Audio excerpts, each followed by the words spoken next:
Yeah, I need to find my stamps because I'm just mailing this one in today on today's Unnamed Real Estate Podcast.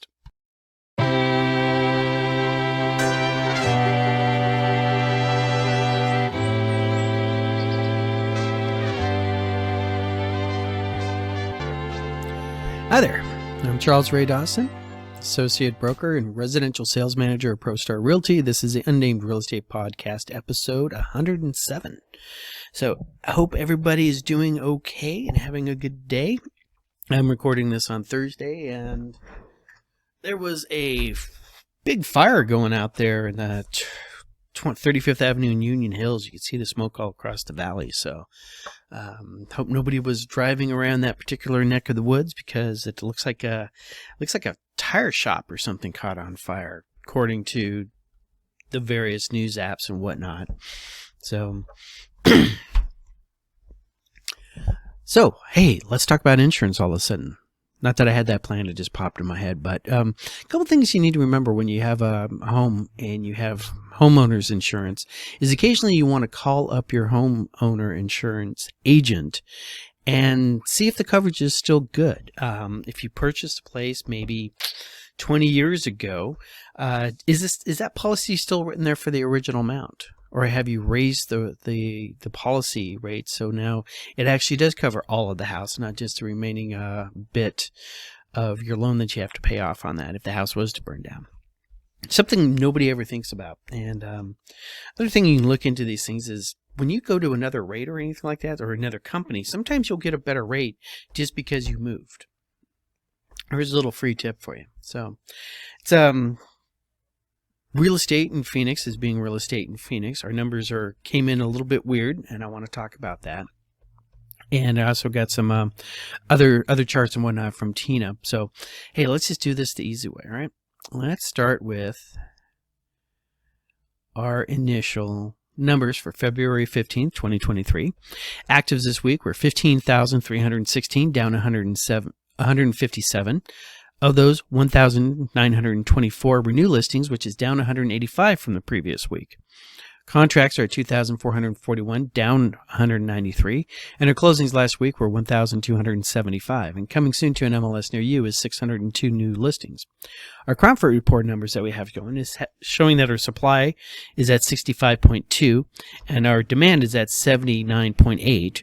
Giving us a new Cromford report number for the whole system at 122.3. The reason why I thought this was interesting is that, everything seems to be trending down for this particular week. And I'm really thinking the reason of that is because of the Super Bowl. Nobody was going and looking at houses on Sunday. Well, maybe some communists were or something like that, but they don't believe in housing anyway. So that basically means that, instead of having 7 days for these numbers to churn over, we were down Sunday. Now, sometimes you do have clients who are going to want to go look at houses over holidays or over Super Bowl events like that. But between that and the traffic and everything else that's been going on, there's a pretty good chance that this is just one of those weird little statistical blips. We'll need to see this transaction happen again next week before we can start seeing that we're seeing any kind of real trend.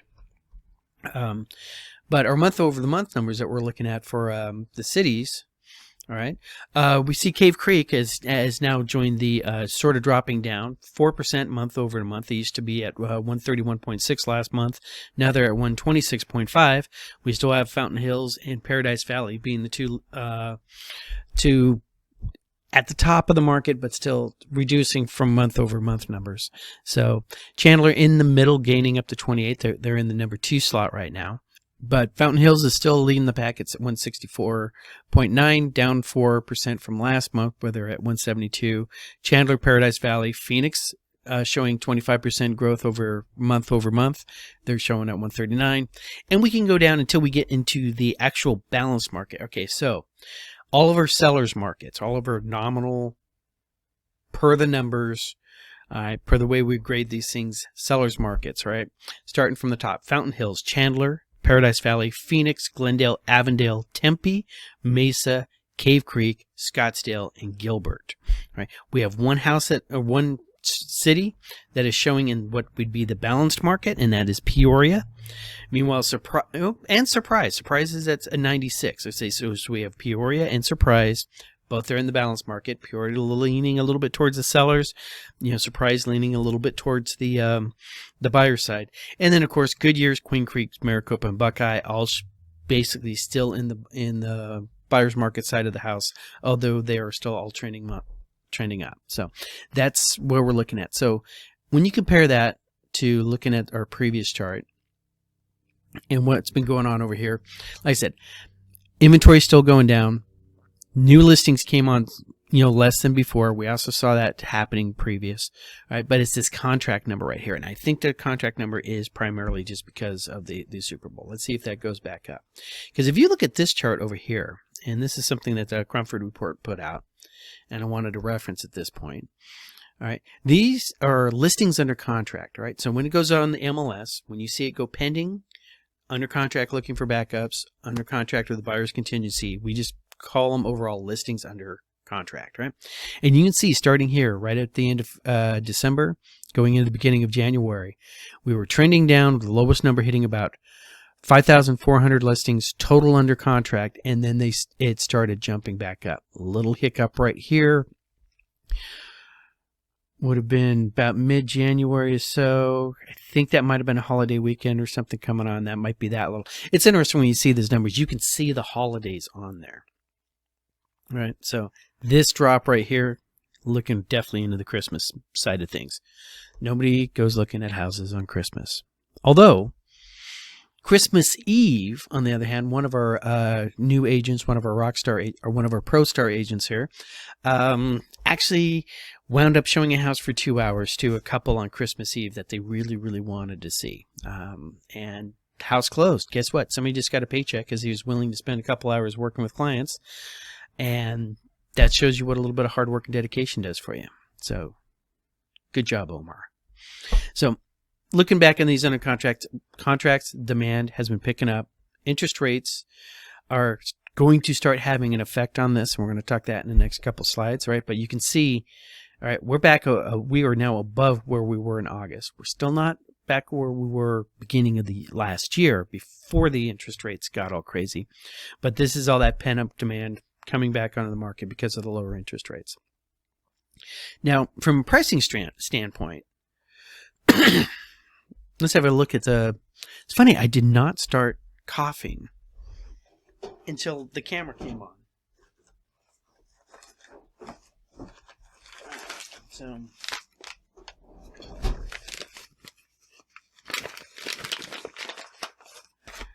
this episode of the Unnamed Real Estate Podcast brought to you by Ricola. The Ricola is the cough drop of YouTube sensations and choir members throughout the valley. When you are hacking up a lung, think Ricola.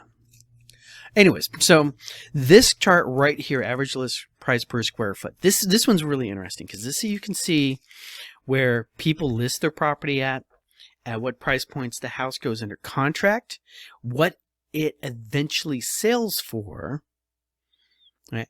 And then the final and most important, the actual sales price with seller's concessions added on.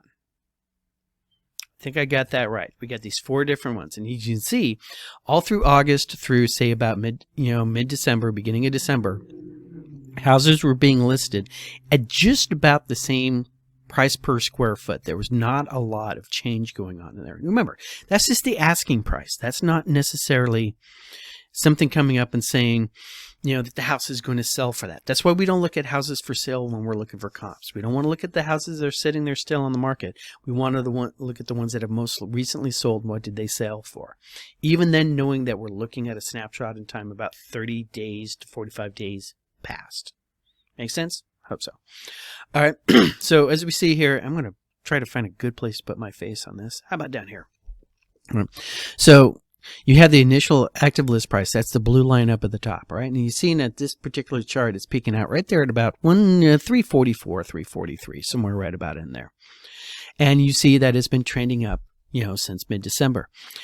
Now, under contract list price, the point that the house actually goes under contract and goes from active to pending or under contract looking for backups or whatever, you can see there were generally those things were coming in after the seller had dropped the price a couple times.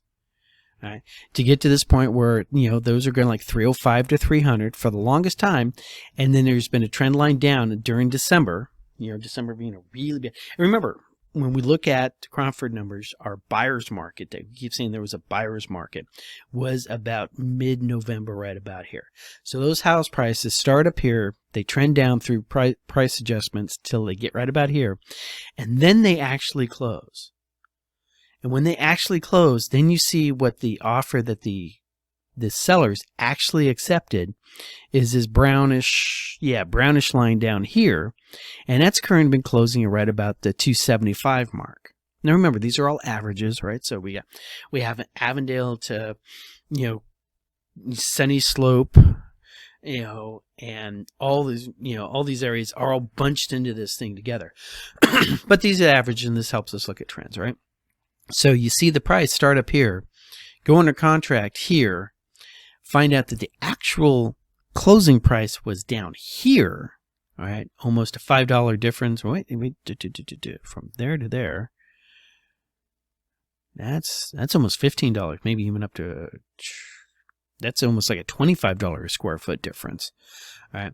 And then with sellers' concessions and everything on that, taking another little chunk out at the end of the day. So as you can see, sellers are still getting froggy. They're still listing high. And, remember, a lot of that is because of, I don't want to say bad real estate agents, but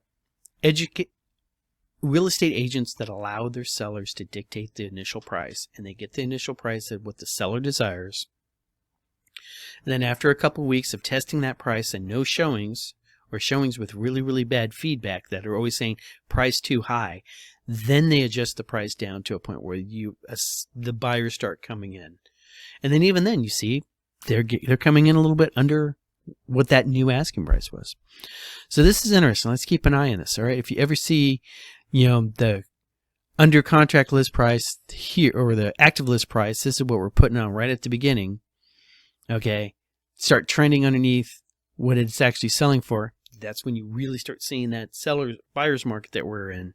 That's when you start seeing the big bidding wars and everything. And everything all those sellers wish that they could have right now, but they didn't sell 2 years ago when we were telling them it was time to sell. And they just wanted to hold on to it a little bit longer.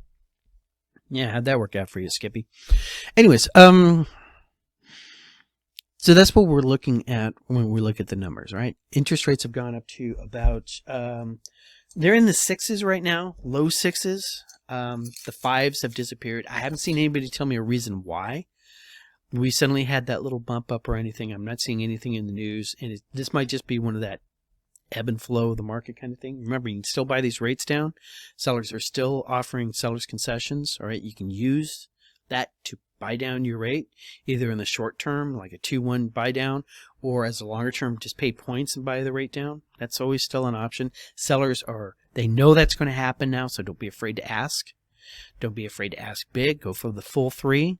Don't think you have to go 1 or 2.5 unless they start talking about it, because we're still trending in that positive direction. Another thing Cromford pointed out is from January 15th to February 15th, price per square foot average on sales, all right, went up 1.4%. Right, it's at 267.99, and on February 15th, January 15th, the month prior to that, it was at 164.23. That's prices going up.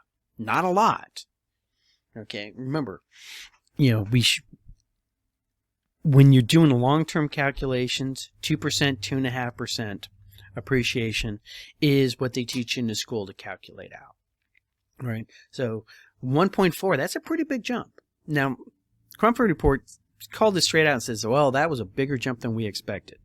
Right, we were unduly pessimistic. They were also unduly pessimistic for next month, or they say they might be. All right, because they're still expecting to see a little trend line go. Let's see how this continues on. Let's see, if these numbers that we were looking at over here, Okay, right, at the beginning of the show when we're looking at the numbers, if these contracts keep continuing to fall, all right, at a greater rate than the actives are falling, then we'll start seeing that this number gets smaller. Houses starting to stay on the market. Then we might see that slide back to the buyer's market. I just don't see it. Right? It's going to take another rate shock. It really is. People have adjusted to the new norms of sixes. They're readjusting their desires and wants. They are modifying how they do their sales approach. And we're looking at having a pretty good year. Not going to be one of those great years, not going to be one of those stellar years where everybody's leasing Lexuses and stuff like that. But we're looking at that. Our big wave of initial buyers that we had in demand, demand is still going up per the Cromford Report numbers. People are still getting, applying for loans. We tend to see a little bit of a surge right around April as people have just waiting to file their taxes and get their taxes filed and using any money that they're getting back for their down payment. And then we'll just see the rest of the ride out through the year and everything. So that's our market news so far. Big type of real estate news. Don't have a lot of national stuff to do. I was planning on doing a little bit, some classes and everything like that. Once again, the infamous agency video, which we're not getting to today because, I didn't have time to prep the slides and everything because that's going to be a relatively long one because it's important and it's easier if there's graphics involved. So you can hear it in your head, can't you? Right about now, you're going, say it with me, class. Watch your children and pets around the water. Don't drive into flooded areas. Work your circles. Catch you guys later.